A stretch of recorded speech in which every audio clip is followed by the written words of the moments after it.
A few moments later.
A few moments later.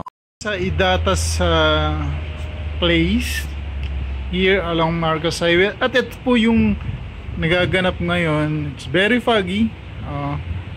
Sa ibang hotel po hindi nyo mararanasan to. You can see those plants moving.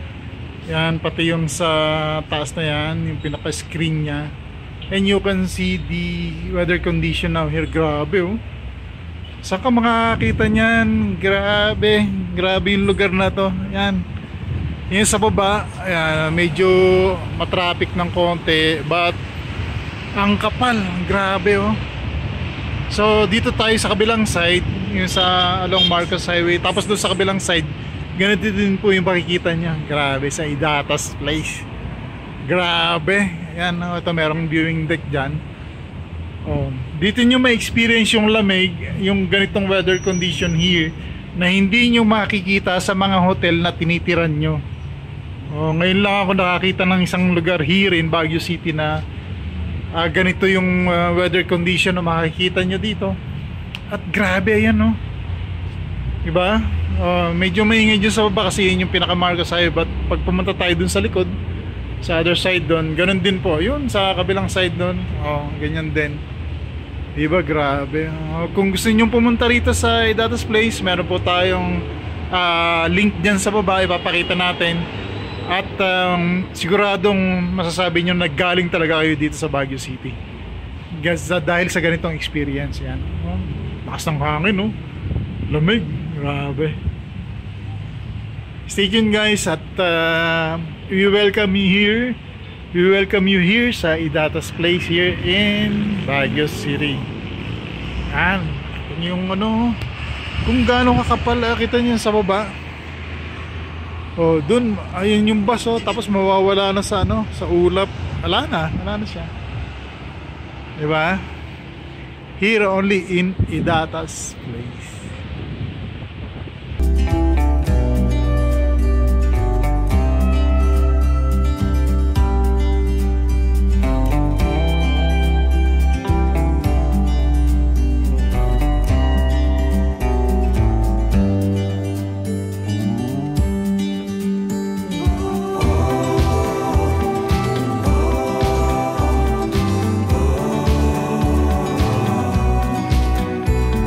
A few moments later.